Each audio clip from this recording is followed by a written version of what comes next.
Ahoy! How good was that? How good was that? That was definitely worth the wait, wasn't it? the bootneck's getting slowly but surely slightly more skilled at playing with video editing, and I downloaded a cheap thriller type soundtrack, and yeah, that was good. That was way better than the bog standard StreamYards one. So happy days. How's everyone doing? I'm aware I'm a bit late today, but I thought I got the time wrong because they just put the clocks back last week, didn't they, in Britain? I thought this was 7 and it's not, it's 8. So there you go. Here I am. What's the date? It's the 4th of April. Nearly Easter. Nice one. Yeah, Daniel Craig. Yeah, it was a bit, sorry to disappoint the girls that were watching. Yeah. You've been short-changed there. Although, he's getting on a bit now, isn't he, Daniel Craig? I think women don't typically lust after blokes in the 50s unless they're millionaires. You know, if you're a little short-ass twat like, Paul Simon or fucking Billy Joel's a famous dickhead, isn't he? I remember reading a story once about Billy Joel that he was like, apparently he was shagging like Helena Christensen or some like supermodel. And she found out he was binning her because he literally brought another bird back to their house. And he walked in and she was like sat on the couch or whatever. And he's with his chick and he's like, yeah, I've had enough of you. Well, they had to fuck off. And he just texts this bird upstairs. And I was like, the horrible little shit. But ultimately, you've got to put a bit of the blame on the chicks, haven't you? Because if you're the type of woman who will smoke the pole of a fucking pot-bellied little midget like fucking Billy Joel just because he's rich and he sings, you sort of deserve it, don't you? Like, what type of woman? I'm speaking for the... it's not as if the women that I grew up with in Middlesbrough were chaste, virginal fucking ladies, but I think most of them have got too much self-respect to be willing to walk in the house when... I mean, seriously, any chicks watching, if you were talking to a bloke in a club and he was like, do you want to come back to my house? And you were like, yeah, go on, man. And he said, just one thing. I am living with a woman at the minute, but you're much better than her. So we'll just go in and we'll just fuck her off and just walk straight. So when we go in, just walk straight upstairs and then I'll, rag you senseless. Oh, yeah, cheers, Billy. Good idea. If you've got no self-respect at all, you've got to say some of these birds, it's sort of their own fault, isn't it? It always makes me laugh when you get girls who go out with like pop stars and and footballers, especially. And they go out with a footballer and then the next thing, he's shagging anything with a pulse. And they're like, oh, I can't believe he's betrayed me this way. Listen, if you want to fucking go out with a bloke who's not going to try and shag your sister, maybe just stop going out with footballers and pop stars. Footballers, pop stars, and actors. If they're the three, I'll say. In fact, there we go. Look, if you want a bloke who's not going to do you wrong, go out with Blue Van Man. There you go. First of all, have you seen Blue Van Man? For a living, he eats sausage rolls. He's not the type of bloke who's going to go chasing skirt every 2 minutes. Unless you're manager Greg's or something, then he might be interested. Normal blokes go out with a plumber, a bricklayer. These are the type of fellas you should be going for, ladies. Not little pixies who fucking sing. They're the worst people. Actors, singers, and celebrities. Look at the state of them. Who do you want to go out with? Hugh Grant or Blue Van Man? I'll tell you what, Blue Van Man could fold me. If I was a lady, he could fold me up any day. Definitely not fucking... If I had to choose between Blue Van Man or Hugh Grant, Blue Van Man's donkeying one into me. Although I've notoriously got bad taste in men. I've been at a party where you're all just having a chat around the table and someone said, what type of fella would you go for if you were gay? And I was like, Arnie. I don't know because I'm so... I'm not really good at getting into the mind of women because, my mum died when I was a little kid. I was raised by like my dad and my older brother and my uncle. There's no women in my family. And then I joined the Marines and I'm not very good at doing feminine. So to me, I was just like, when asked the question, what type of bloke do you think you'd want to go out with? I was like, Arnie, lumberjacks, Mike Tyson. That's the type of shit I'd like to go out with, but I don't know. I'm sure Tess there will enlighten us as to what type of bloke we would typically go for. But anyway, that's enough about that little shit, Billy Joel. That's ever go around any table I was sat at. Well, you just don't drink with fun people, Sadwigs. Oh shit, I am clashing with Mark Stein as well. I would never do that. I love Mark Stein. That was why I normally used to do my streams at 11 out here, because Mark Stein was on at 12. So we'll see. I'll probably put it back to 7 tomorrow. I don't want to fuck with Mark Stein. He's my favourite commentator. I like him better than anyone. He's way better than anyone on Fox as well. Like Tucker's all right, but I've got no truck with Sean Hannity. I think he's a dick. A lot of them on Fox are annoying. Tucker's the only one that I think's a proper libertarian who actually cares about your civil liberties. Sean Hannity's one of the old school sort of Republican religious right guys, and I don't have that much in common with them. Mark Stein's brilliant though, and he's funny. So yeah, I'll definitely have to change the time tomorrow. I don't want to fuck Mark Stein over. Right, should we do some news just for a change? Just for a change. I want to talk about I will get to the BBC, but this I wanted to bring up, right, because it's fucking mind-blowing. I seen Fox doing a bit of a deep dive on it, that Mark Levine. And again, there's plenty I disagree with Mark Levine on, because I'm not an old school American conservative. But when you're right, aren't you? And the dirt they've got on Hunter Biden and the entire Biden crime family, right? They really are like it's like Don Corleone. When Hunter Biden, gives people a job, he surely like pats them on the cheek and gives them a kiss, like, yeah, take care of you, Like they're like the fucking mafia. It is unbelievable. And we keep saying, everything they accuse you of is what they're doing, like always the same. And it's lunacy that everything they accuse you of is what they're doing. And it turns out Trump, the Russian dossier, this isn't conjecture now. Like, I'm only going to tell you verifiable facts, what you can get off off any right-wing mainstream media establishment site. So we know it's true. Because if Fox News make things up, they've got a team of lawyers. I have to always point this out when people come up with this shit. Like I've told you before, it's not a rebuttal to just say it's in The Guardian. I've never once done that. When someone said, well, what I'm having a debate on some political point, I've never once in my life said, oh, yeah, but it was in The Guardian. And that's a rebuttal. That's not a rebuttal.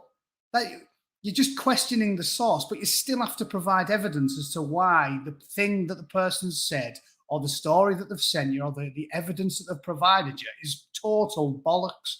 Simply saying it's in The Guardian isn't a rebuttal. It's exactly that. It's bollocks.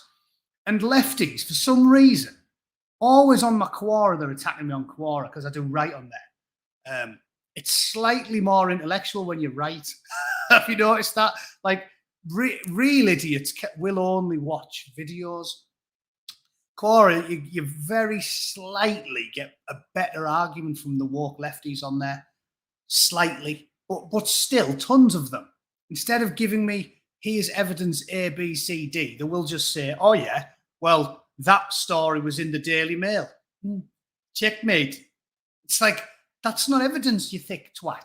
Saying it was in the Daily Mail proves nothing. Because everybody knows the Daily Mail is probably one of the only right-of-centre publications in the fucking UK.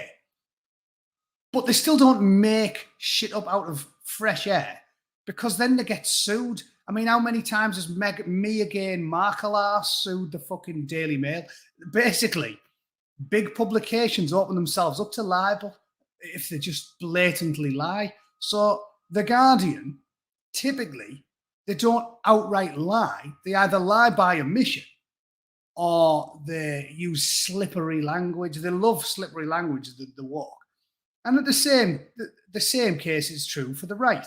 The Daily Mail, when the Daily Mail puts a headline up, like Somalian fucking goat herder who sneaked to Britain in the back of a fucking tomato wagon, convicted of 12 rapes. When they put that story on the front page, they aren't making it up. There was a Somalian bloke who viciously assaulted a lot of women. They don't just invent these fucking things. But anybody who reads the BBC or the Guardian just go, it's in the Daily Mail. That's, oh, okay then, I best pack my bags and fuck off, lads. That's not a rebuttal. The Daily Mail writes up the stories that the right-wingers are going to like, and the Guardian and the BBC write up the stories that the left-wingers are going to like. But most of the time, 95% of the time, they're not just outright making it up, because you open yourself up to a world of fucking hurt. So just first things first, don't ever say to me, oh yeah, well that was in the Daily Mail, as if you think you're some sort of visionary genius and you've just debunked everything I've said. Point me to some actual evidence instead of just pouring scorn on the sauce. Which, like I said, I take the piss out of the BBC all the time. One could almost say it's my hobby, right? Well, it is. It is a hobby. I don't do this for a fucking living. But I don't just go, I mean, think about it. What am I going to do? Click on a story? Like, I'll tell you what, I'll bring one up. This is another one I'm going to talk about. Climate change. IPCC scientists say it's now or never to limit the warming. I don't just throw up a headline and go, look at this story, lads. It says IPCC scientists say it's now or never to limit warming. But look, it's on the BBC. So it's definitely wrong. See you later. And just that wouldn't be much of a show, would it? Because you have to get into it. I don't just go up that bollocks because it's on the BBC. Next one. What else have we got? Oh yeah, look here. Conversion therapy ban. Over 80 LGBT groups. Quick government conference. Didn't happen because it's on the BBC. See you later, lads. Cheers. Get a grip. Walk. What's the polite term for them again? Cunts. Oh, cunts. Get a grip, lads. Oh yeah, by the way, before I start on the news, my subscribers have shot up by a couple of hundred lately, and they actually have started showing my videos to people. So maybe I'm off Susan's shit list. I don't know why. Oh yeah, I do know why. It's because I went around, I mowed a lawn, I washed a car, and I muffed a fucking meat canyon for 20 minutes. I didn't. I don't want Susan to do me for libel. Although I'm handsome and charismatic, and she's got a fucking face like a welder's bench. So which one of us is getting libeled there? She has got a fucking head like a plasterer's radio. Has anybody seen Suza? Suza is fucking rats. So I don't think that's libel. even if I didn't just quickly backpedal there, I don't think that's libel. I think she would fucking love Bootneck to be muffing out her fucking bearded clam. But right, anyway, I know I'm sorry for being obscene. To new subscribers, I apologise. But puerile humour and foul language is what you get off the Angry Bootneck. One thing I will say, I'm now going to give you a passionate defence of foul language. And I know most YouTubers like Paz, Rotten Politics, we got a problem. Most of them are far more eloquent and more softly spoken than I am. But I want to just tell you guys why I find it necessary to swear a lot. Because I'm a working class person and I find it obnoxiously hypocritical when the mainstream media and Silicon Valley lambasted Donald Trump for using the term shithole. Because as I've always said, swearing and foul language is so common in this day and age. I think it's pointless to delineate between that when you're broadcasting. It's so common. Like Mike Wilson, I love swearing. I mean, the point I made with Trump was, right, shithole. Because, and I'm holding my hands up here, we are not as educated, as eloquent. We're not as good at anything as we were 60, 70 years ago. And the Bootneck's always been a black pill type of fella, a realist. I love to face a difficult truth. I never deny anything. I'm the type of person who, if a woman says to me, you were terrible in bed, You've got a cock like a AAA battery. You're of no use to me at all. I'm not the type of bloke who'll go, surely not. Surely not. I love to face the mirror. Bit of a masochist. I think it was getting tortured as a trainee bootneck. I love to face the mirror and see a difficult truth. And I'm happy to concede that we're not the same people as we were a century ago. The greatest generation was exactly that. And we've been in terminal decline ever since. And occasionally I get criticised by people who are new and they'll say, I don't like this guy because he swears a lot. I have great respect for those people.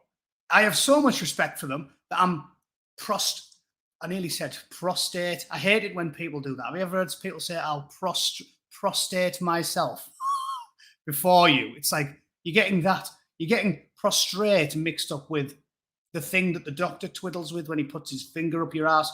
Or at least I hope that's what he was doing. I hope that was what he was doing when I got my prostate exam at 19 years old. I'm kidding. You don't get a prostate exam at 19-year-old. That was the joke. If any of you have had a prostate exam and you're only a teenager, you should probably change your doctor. Anyway, I'm willing to prostrate myself before the fucking older generation and concede that we aren't. The greatest generation was that they were better men than us. Nowadays, we're surrounded by the woke. We've had it too comfortable for too long. We are weak. And even people like me that thinks we're a tough guy, you're not really. I grew up in the 80s and the 90s, soft skin, easy times, well fed. Then you go and do a course, earn your Green Beret, and think you're the ultimate badass. It's bollocks. It's bollocks. Navy SEALs. You can't get some middle-class corn-fed white boy from fucking California, from the Central California, join the US Army when he's 18. Go and do a year-long training course, earn his trident, and all of a sudden he's the fucking hardest man in the world. You've got to be raised with it. You've got to be fighting your whole fucking life to be the ultimate badass. So I merely think I'm something of a badass, but I'm willing to concede the fact that there are tens of millions of better men than me out there. And what I'm saying is, regarding this whole swearing thing, I think it's time that we accepted reality and realised that we've fallen so far that we really shouldn't pretend that eloquent discourse is a thing anymore, because we're not fit to carry the lunch boxes of people like Winston Churchill. So when Donald Trump says shithole country, my point is 99% of people have used that term. I mean, do you think I'm wrong? What percentage, even the most middle-class woke BBC Guardian reader, cunt, even those people, they've used the term shithole. I guarantee it. They've been sat around the dinner table, someone like Boris Johnson, anyone, Rishi Sunak, posh wankers, maybe not Jacob Rees-Mogg, one of the few ones I actually do think lives by his principles. They'll say shithole. No matter how posh they are. Emily fucking Maitlis, if she sat round the fucking kitchen table and says to her daughter or her son, Tarquin, he's about to be called Tarquin, Tarquin, where are you going for your next school trip, eh? And he says, Mumsy, I'm off to Red Car in Cleveland. I want to go and look at the petrochemical beach that eats through your fucking flip-flops and gives you bollock cancer after 20 minutes sunbathing. I think Emily would say, well, Tarquin, I think Redcar is an absolute shithole, old chap. This is a fact. So I swear a lot. I try to mark myself out from most of the channels on YouTube by using the same discourse as certainly all working class men do, and women, and probably 99.9% of the woke wankers that are in denial about the reality that we live in. So I don't think our politicians should be banned from swearing anymore. I think it's a damning indictment of our society that we continue to delude ourselves to think that we're actually doing our job correctly. Society's gone to shit. Our leaders are fucking monkeys in suits, and none of them are fit to carry Winston Churchill's fucking packed lunch. So why can't they swear? Why can't I? I'm using the same dialogue that normal people use. And yeah, if you're older and from the greatest generation, I have nothing but respect from you, but we are lesser men. and I don't want to pretend otherwise. So I use the same language that all the people that surround me do when I'm in bars and pubs and in the military and driving a truck when I was working on the bins or whatever. Any normal people, window cleaners and plumbers and bricklayers call people cunts. And I don't see the need to pretend otherwise. Softy Walter from the Beano. He does look a bit like Walter, doesn't he? Jacob Rees-Mogg. Anyway, that's just a quick word for my for all of the new people. I apologise if the foul language and the mention and the frequent mentions of cock get you down, but it is the way it is. I'm not changing. I recently did write something on Quora which might make you laugh, so I'll put that up for those of you that haven't ever read any of my stuff. Those of you that enjoy the more cerebral swearing, i.e. the swearing that's typed out, you can find it here. Where are we? There's my Quora account. I'm starting to dip a toe back in. Yeah, I got quite popular on there a couple of years ago, and then I stopped going on because they had a really annoying tendency to. I'd spend 20 minutes writing something, and then they'd delete it. But one of my followers on there said, "Oh yeah, things seem to have got a lot better on Quora lately." And I went back on and I've wrote a few things, and sure enough, they do seem to have. It must have hit the numbers. I think so many people like me just went, "I'm done." Like I had a lot of followers, loads of traction, and I just said, "I'm not fucking doing it anymore. I'm sick of you people deleting my shit and silencing everybody, so I'm not doing it anymore." It must have hit the numbers because a year or two after I stopped writing, apparently it's got a lot better on there. So yeah, here it is. I'll just quickly read you this bit because I thought it was quite good. Somebody said, which European country has the strongest military? And I'm reading this out because I know there's going to be many fellow Francophobes in my chat, and you'll get a kick out of it because obviously one of the guys, there was a frog talking to some geezer who said it's a toss-up between Britain and France, and this fella said France had much more combat experience because they went to Mali. This is, I mean, can you believe that? So I obviously had to tell him, listen, son, I mean, when did they go to Mali? 2012, 2013, something like that? I remember it relatively recently. And I said to him, yeah, when I was going out on my 100th advance to contact patrol, which means leave the fob and walk very slowly towards the enemy until they shoot at you, I remember thinking, I'm sure we're glad I didn't join the French army and have to deploy to Mali once in a blue moon. I said, hands up, though, I did meet one Frenchman in Afghanistan. He was a DJ at the Camp Bar at Kabul International Airport, Kaya. I didn't get to spend much time in Kaya Napa, which is named after the Cypriot holiday resort, but I did like the food and the draft beer. Anyways, to answer the question, Mr. Pickle has the right of it, and it does boil down to Britain and France. But I wanted to point out that after decades of underfunding, downsizing, rightly called out by the orange god across the pond, no European military is decent.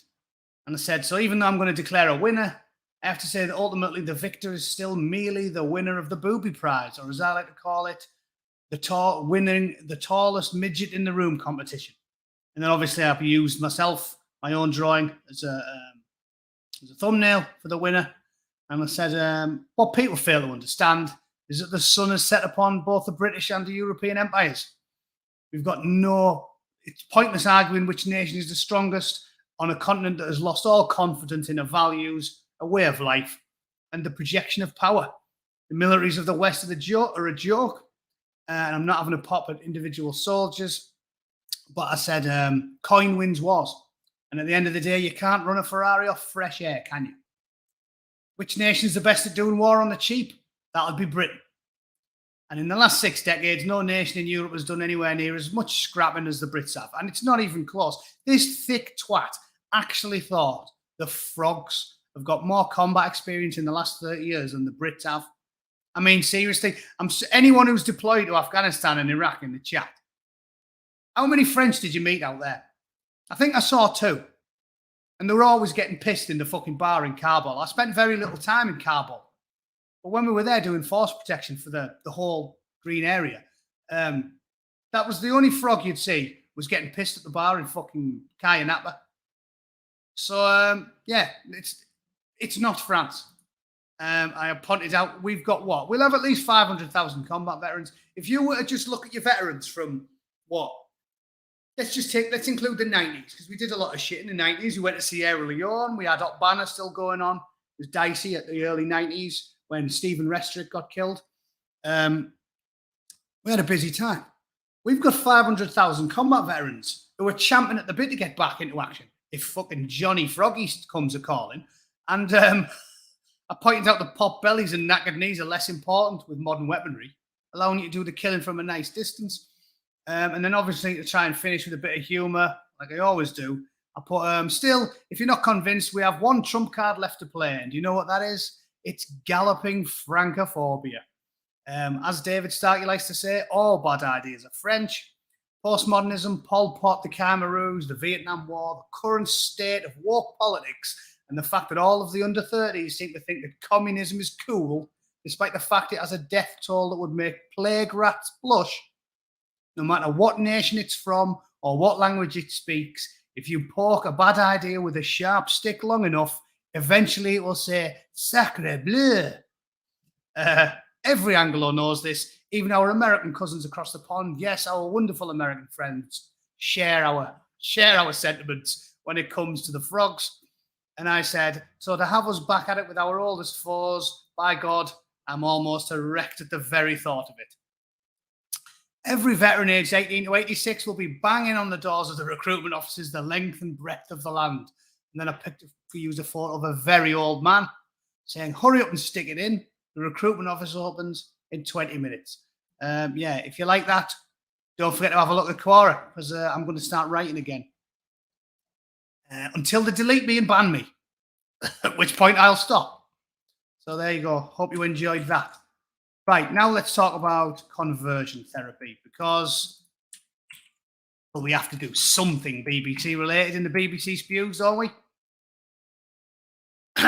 Right. Here we go.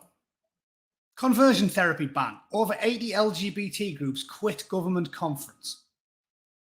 I think this is a big deal, right? Because, as I've said many times before, ultimately, the liberal position may sound to the uneducated to be, on the face of it, an illiberal position. But you have to think of this big picture. And ultimately, the big picture is, what's more important, the rights of some nebular majority or the rights of the individual? And hands up to all of you that are our old school American conservatives. The Angry Bootneck is quite gay friendly because he was raised in the 80s and the 90s. The Angry Bootneck has been pro-gay marriage for a long time. I think if gay people want to be as fucking miserable as everybody else, they're entitled to do that. I only have problems when things start getting difficult. Like, for example, you shouldn't be able to force the church to marry you, because those people have rights too. And they were there first, right? So I'm pro-gay marriage, but I'm not pro allowing them in a church that doesn't want to do it, because what are you going to do? Marry the cunts. It doesn't work that way in a civilized society.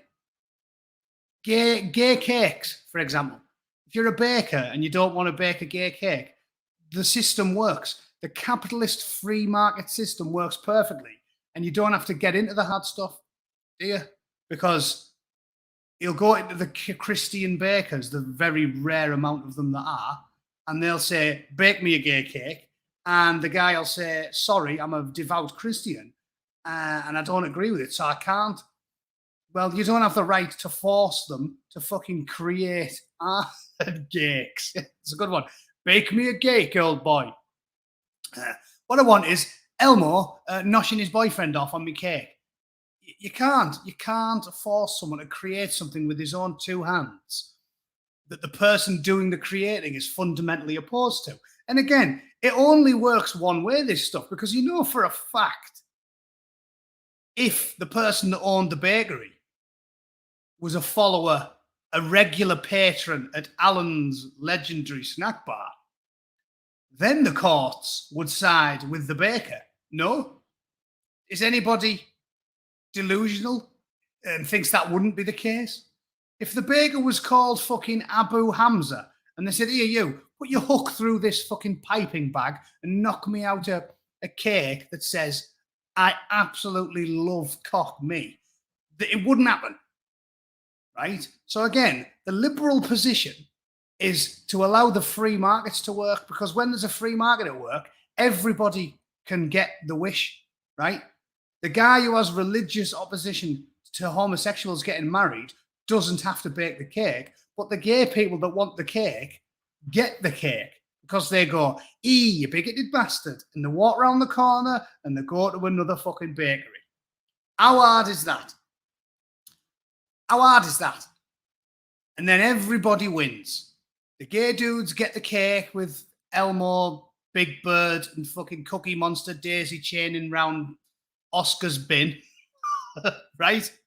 And the religious people get to fucking keep their convictions, which is important. If you're a deeply religious man, your convictions are important to you. Again, I'm a liberal person. I'm not a religious man, so I don't give a monkey's fart. And I draw. I'll do commissions. If someone wants to pay me a large sum of money to draw two blokes fucking felching, yeah, I'll draw it. You want me to do a picture of a caricature of Ricky Martin sucking hot spunk out of Elton John's ass? I'll draw it for you. Doesn't bother me. But if a deeply religious man wants to keep hold of his convictions, fucking right, I support the guy. Because that's what liberal people do. They allow people to practice their own, live their life as free as they like. The same reason I'm pro-gay marriage is the same reason I'm pro-priests not being forced to marry people and fucking cakes being baked at gunpoint. Because the system works. Thatcher's free market liberal system works a treat. Everybody can walk away happy. Right? Sound. So I can't see a flaw in my logic there. Not fetching, Lestat, felching. If you don't know what it is, probably not a good idea to Google that. Anyway, yeah, Putin's unhappy with my pro-gay marriage. Well, like I said, I like to talk about the difficult things. This is abortion, gay marriage, anything interesting, freedom of speech. These are the interesting debates, aren't they? Because there's a lot of grey areas. It's not an easy thing, is it?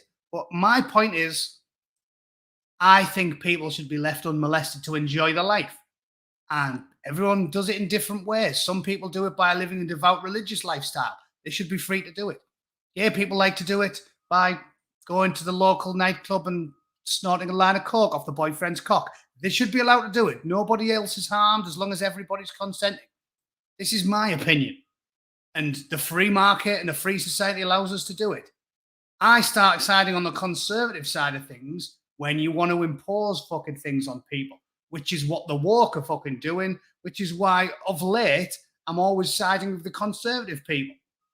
But I'm not a fucking conservative bloke, not really. Like I said, Thatcher, I'm a Thatcherite. She's not a conservative, is she? She's a liberal, a free market liberal. Everyone, well, yeah, I fully agree with respecting Christian values, I do. But I believe I covered that with my cake answer. Everyone should be free to live their lives unmolested. The deeply religious should be free to do that. But the point I always make is the people that aren't deeply religious shouldn't have shit foisted on them either, should they? So this is why my nice happy medium is a free market liberal society. The gays get what they want. The deeply religious get what they want. Everybody wins. Going after kids and motherhood, yeah, well, you know we agree on that, Sad Wings. I won't talk about it too much. Anyway, that was a lengthy rant and I haven't even read the fucking story. More than 100 organisations have pulled out of the UK's first ever global LGBT conference over the government's stance on conversion therapy. The government said they were going to ban it, but last week decided to exclude conversion therapy for transgender people in the ban. Groups are now withdrawing. Listen, so as I've just discussed, this is the liberal position, right? I don't personally think that conversion therapy would work because I'm working off the assumption that what worked for me works for most people. And what worked for me was when I got to 15, well, not a bit earlier, but I was probably a late bloomer. I didn't really like girls until I was about 13. But suddenly a day came when I was about 12 or 13 or whatever it was. And instead of not liking girls and thinking they were annoying and whiny, all of a sudden I liked them. Suddenly I found myself looking at the girl in front's ass in the canteen at school. And I was like, why do I like that so much? Because I'm an evolved chimp, and that's what my brain told me. I'm not a believer in the lifestyle choice argument because I had tits forced upon me. There was no choice in the matter. I didn't flip a coin and go, minge or cock, let's see which wins. Ding, didn't happen. I was forced into tits. So I'm assuming most gay people sort of forced into it, right? So I'm not really pro conversion therapy, but I am pro freedom, right? Controversial statement in 2022, I know, but I'm pro fucking freedom. And if you happen to be a self-loathing gay person who thinks it'll work for you, give it a shot. Again, the system works, doesn't it? The liberal system works. Have a pop if you want. What's the worst that can happen? What's the worst that can happen in conversion therapy? What they're going to do? Chain you to a rack. Turn them cogs till your bones pop whilst showing you gay pornography. I don't think it works that way. I don't think they wire your conkers to the mains whilst showing you Ricky Martin videos and think that'll cure you. That's not what they do. I'm sure there's lots of long conversations around in big groups where they drink tea and say, hello, I'm Alan, I'm 43 and I fucking love cock. It's the best thing ever. Something like that. Well, Alan's free to go to his self-loathing class, is he not? What is there need to ban it for? There's no criminality involved. There's no criminality involved. As long as the people going to the classes are of adult legal age and they decide they want to try it, that's up to them, surely. It says the BBC understands the conference may be scrapped altogether. NHS England said conversion therapy tries to change someone's sexual orientation or gender identity. The government's 3-day Safe to Be Me conference was due to be held this summer to coincide with the 50th anniversary of the first ever London Pride marches. The LGBT consortium, fucking hell, although I bet they have good parties, an umbrella body said it's abhorrent. Abhorrent. Said they'll only participate if Boris Johnson reverts to his promise to include transgender people in any legislation against conversion. Also, this is a much bigger issue than you would think it is in this day and age. Because, again, I'm sure the people that watch me are well aware. This is a controversial issue, the whole trans thing. Again, I'm hoping I can get through this video without fucking Susan climbing on my plums. But it is a controversial decision because of people like Keira Bell. If you don't know who she is, let me have a look. Keira Bell, you don't know who she is, famous case of a young fucking lass who was going to one of these clinics. It was Tavistock, and she successfully sued them because she said she went in when she was young and confused and didn't really know what was going on. And she fucking went in and said, I think I might be a trans. I think I might be male. And they did very few, no checks and balances. They were just really quick to do it because it's their ideology. The ridiculous woke neo-communist ideology is just question every fucking thing. Up is down, left is right. You're not a man, you're a woman. You're not a woman, you're a man. The fucking sky is green and the grass is blue. So obviously, when Keira Bell said, I think I'm a bloke, straight away they were like, yep, you're a fucking bloke. Get cock off. Basically, that's what they did. She said there was almost no pushback. The gender identity clinic didn't challenge her very much. And again, the liberal position on this that I've always held is one of common sense. Should a 23-year-old be able to change their gender if they want? Yes. Yeah. Again, pro. I am pro that. But should they have the right to force everybody in society to talk a certain way? Not allow them to ask questions? If some bloke doesn't want to fucking entertain your fantasies, or whatever it is your identity is, again, he has the right to do it. You have the right to go to the clinic, lop your fucking whopper off and start wearing a dress and calling yourself Susan. But you don't have the right to demand that I call you whatever fucking... You might change your name every week. You don't have that right. The happy medium is to allow individuals to make the decisions. This is what I keep saying. The individual's rights are sacrosanct, more so than any nebula group. And I'm not anti-LGBT, but I am anti-nebula group taking precedence over the individual's rights. You don't have the right to force bullshit language or ideology on me that I don't agree with. Do you have the right to live your life free and unmolested? Should you be free from verbal and physical abuse? Yeah, of course you should. But you don't have the right to tell me what to fucking do all the time, you stupid woke twats. And simply saying this doesn't mean you're a bigot or you're transphobic. Everyone's a fucking phobe nowadays. Lunacy.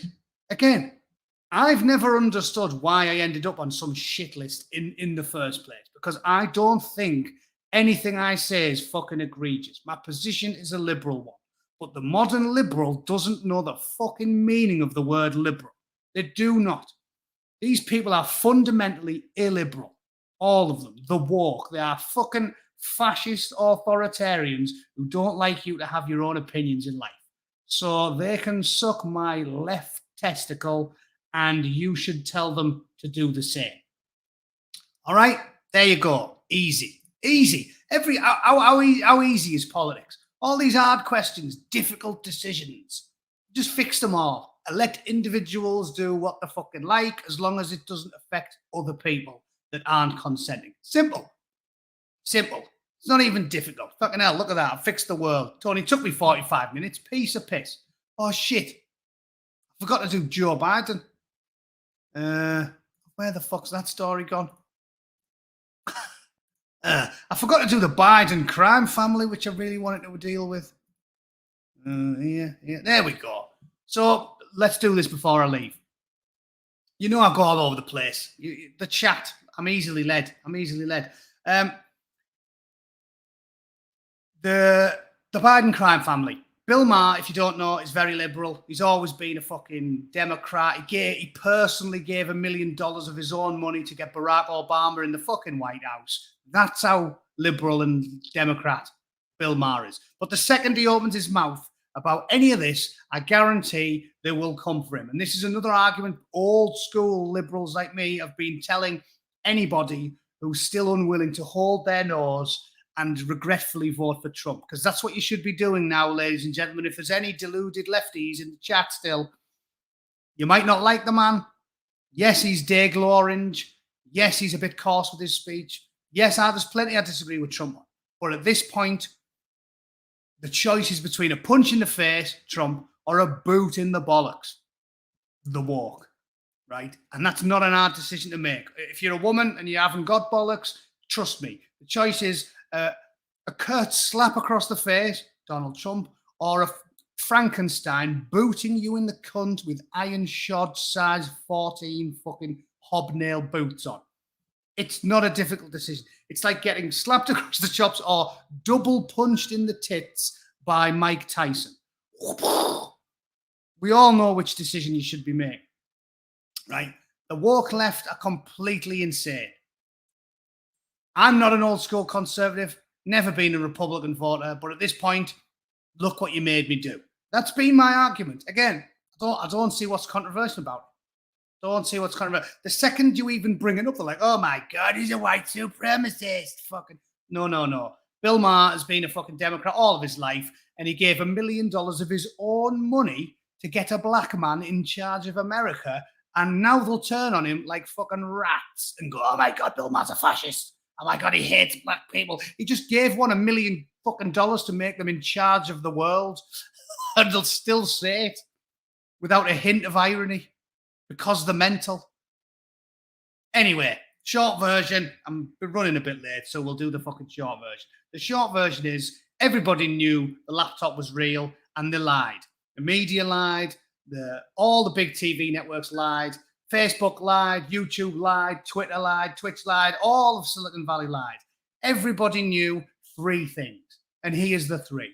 1, this sick fuck is a despicable, detestable human being, a fucking walking, sloshing Portaloo of a man, a fucking oxygen thief of the highest order. There's pictures of him doing crack, slapping prostitutes' asses. And he's a grown man and he poses with these shirtless selfies like a sick, twisted freak that he is. So 1, everybody knew that Hunter Biden was bad news. 2, everybody knew that it wasn't Russian disinformation. It came from a laptop that was abandoned by aforementioned crackhead, and it was fucking brimming with evidence of financial impropriety. And number 3, this is the big one. There were signed contracts on there and receipts. All the receipts were included with this fine laptop that prove beyond any doubt at all that the President of the United States took money off China. There's loads of other ones I could talk about, Russia, Ukraine, all that. But the big takeaway is that family personally benefited to the tune of, I believe it was around $10 million in payments from people directly linked to the CCP. That's the Chinese Communist Party. And that is a known fact. And everybody knew it was a known fact. But because we live in an unfree world nowadays, and Silicon Valley and the mainstream media are political activists who are happy to ignore bad news if it's about people that they like, they covered it all up. They covered it all up. It should be a global scandal, but the BBC still won't mention it. The Guardian still won't mention it. Sky News won't mention it. ABC and MSNBC won't mention it. CNN won't mention it. It's a proven fact, and we will keep banging the drum until somebody listens. Hopefully, the midterms will see the Democrats routed, and then a bunch of more Republicans will get in there, and they will finally have the power to push this through and have a thorough investigation and see these fucking worms that they are, traitors to their own country for financial gain. Finally, we'll see them nailed for it, because it really is a known fact at this point, and we all know it.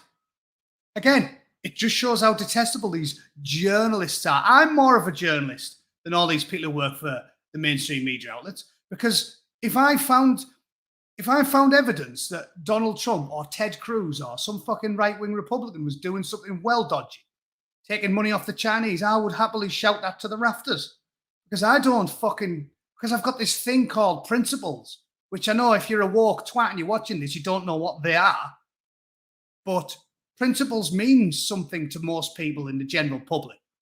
They like to look in the mirror when they're having a shave and not fucking detest the piece of shit staring back at them. So do your job. Doesn't matter if you really, really, really like Biden, or you really, really like Jussie Smollett, so you didn't ask yourself any basic questions when it was obvious to a blind man that his story was absolute horse shit. I mean, those of you that have been watching the Bootneck for a long time, seriously, how long did it take me to... Literally the next day, I was like, that is the biggest pile of bollocks I've ever read. And this is what I'm getting at. You don't have to be an intellectual titan. You don't have to be a genius. You just have to open your fucking eyes. It was as obvious, it was as clear as day that was total bullshit. And nobody questioned it because it confirmed their pre-existing narrative. The exact same with Buffalo bungling Biden and his dirty, slimy, shitbag son. These people are just fucking awful. And the mainstream media won't investigate it because they like them. Oh, you like them. Well, I like my brother. If I found out he was bumming an 8-year-old, I like to think I'd still ring the fucking authorities on him. That's, again, it's called integrity. Normal people have it. Working class people who aren't activists, they have it. They find out their own son is doing something awful, they'll fucking grass them up to the police. I know I would, because that's called integrity. And none of our journalists have got it. They're just activists. So yeah, welcome to the Angry Bootneck, new people. Top journalist. I'm fucking better than the entire payroll at The Guardian. because I'm not because I'm clever or not because I'm hardworking. It's because I don't have a pre-existing bias that makes me blind to reality. And that's all you need. It's all you fucking need. Right, ladies and gents, that was nearly an hour. You can have that for free, you twats. I hope you liked the I hope you liked the intro. I will do another stream tomorrow, and I'll put it back half an hour or an hour because I got the time difference completely wrong. We'll see how we end up. Unless I get way less people, and then we'll put it back. We'll just suck it and see. But yeah, thanks for watching. Yeah, fair. But well, I like to think most people would do this. Most people with an ounce of moral fucking fibre, which pretty much nobody at the BBC or the Guardian. All right, guys, thanks for watching. See you all tomorrow. Toodle fucking pip. Have a good one. See you later.